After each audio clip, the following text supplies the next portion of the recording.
My name is Matthew Clay-Robison, and I am the gallery director at York College of Pennsylvania.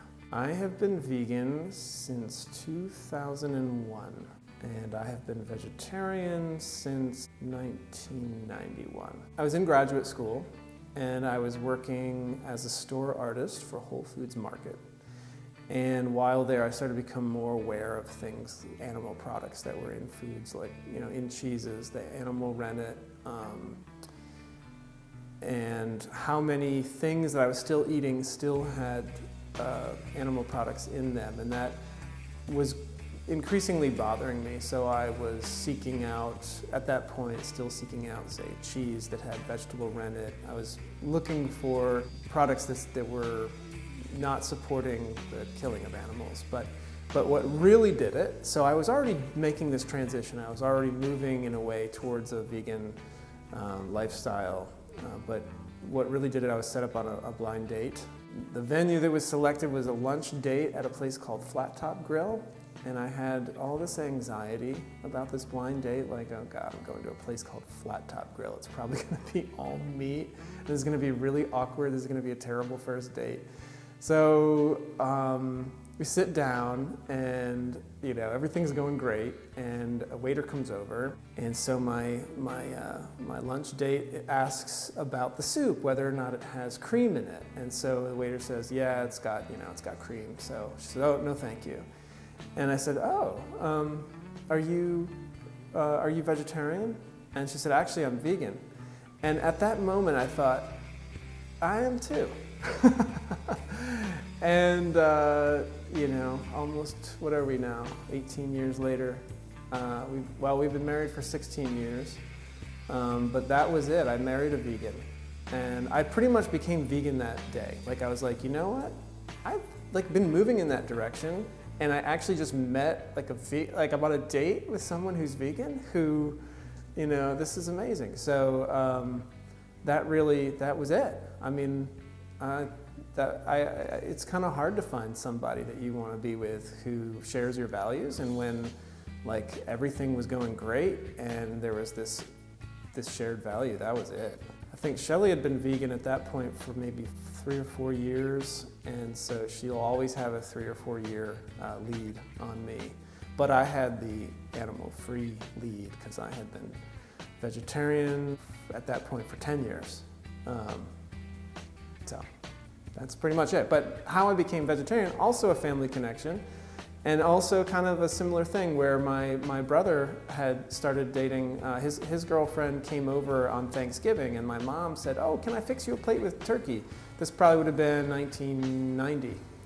And my brother's girlfriend, now his wife, she's like, oh, no, thank you, I'm vegetarian. And I remember looking at her and like, vegetarian? What's that? What? Do tell. And she's like, oh, well, I don't eat meat. And I said, you can do that? You don't have to eat meat? Because my whole life, since I was a young kid, my parents would put meat on my plate and I'd push it away. I wanted nothing to do with it. It really, really upset me that I was being fed animals. And my brother would tease me. My parents would say, oh, well, the cow died of old age. Nobody killed it. It just died, and now we're eating it. And he'd say, oh, that's not true. They killed it. It was really awful. And then I'd push the plate away, and he'd get in trouble. But I really had to be kind of forced to eat meat as a kid. And it wasn't until my future sister-in-law came over and said, that you don't actually have to do that. And so very soon after, I was out to lunch with some friends, and we were at Burger King, and they're like, what are you gonna get? And I was like, I'm not gonna get anything. I'm vegetarian now. And they're like, when did that happen? I was like, as we're looking at the menu, I don't want anything on there. I don't want to eat meat anymore. I'm not going to do that anymore. I'm vegetarian now. And they're like, dude, nobody's vegetarian. What are you talking about? And I'm like, no, I am. So from now on, when we go to lunch, we're only going to go places that have vegetarian food, because that's how I eat now. And I just got used to cooking my own food. It was hard. My mom, had a hard time with it, but I was cooking my own food, and she kind of appreciated that, respected that. So it was a tough transition at first. Vegan was a little bit easier in some ways because by that point, I was totally on my own and cooking my own food and doing my own grocery shopping. So yeah, family connections. Women lead the way for us. They point the way to a better future. I have to say, I hate it when you ask people about art and they say, I've done it since I was a child, because you know what? Everybody's done art since they were a child. But that was always kind of my thing. Like that was my, I won awards starting in like first grade and second grade and third grade. Like that was always my reputation. I'm the art guy. And so I went to University of Connecticut to study both fine art and graphic design, and ended up going on for graduate school and teaching at several institutions, and I have been a gallery director for now almost 12 years. Almost 10 years at York College and 2 years prior to that at University of North Florida. But, you know, to answer how did I get into art, I mean, I just always, I'm drawn to two-dimensional. I like to make images I like to show the world around me. I want to capture something about what it means to be alive right now. And as an artist now, I'm primarily interested in social issues. I first started working with animal rights as a subject matter, I think in graduate school, maybe in undergraduate school. And I look to artists like Suko for inspiration. But yeah, that's my main medium is printmaking, just like Suko. And I do work about a variety of issues, but definitely animal rights has always been an important one. Printmaking is perfect for fundraising because you can make multiples. It enables you to sell them for less money, so it makes it more accessible to people. It allows you to sell more of them. And not only are you raising money, but you're putting images about animal rights in the homes of people that are going to be seen by them on a daily basis. So if they're not vegan, they might have that daily reminder if they've got it up on their wall, but then everybody who comes over to visit is going to see it too. So I love the idea of using art both to spread the message and also to raise money for an important cause. We talked about my work as an artist. My work as a curator, what I'm interested in doing in my job as the gallery director at York College of Pennsylvania is to highlight how art can lead us in difficult discussions of contemporary significance, what's happening in our culture, what's happening in our world.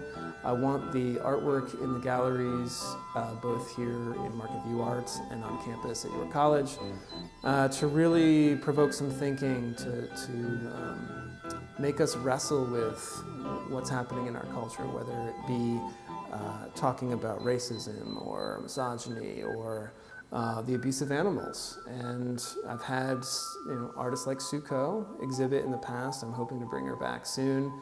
I think this is an important issue that is not as popular in our culture. You know, we're definitely swimming upstream. Animal rights is still something where we're pushing hard against the dominant culture. Some of the other issues I mentioned, we have greater consensus, but it's still a hard push.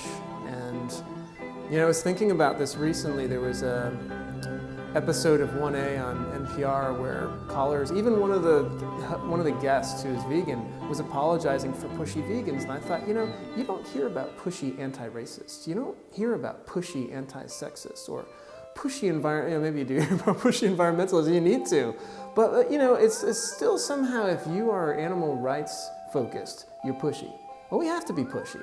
We're not going to make any move. We're not going to be able to move the culture if we're not pushy. Of course, there's ways to do it that are more effective than others.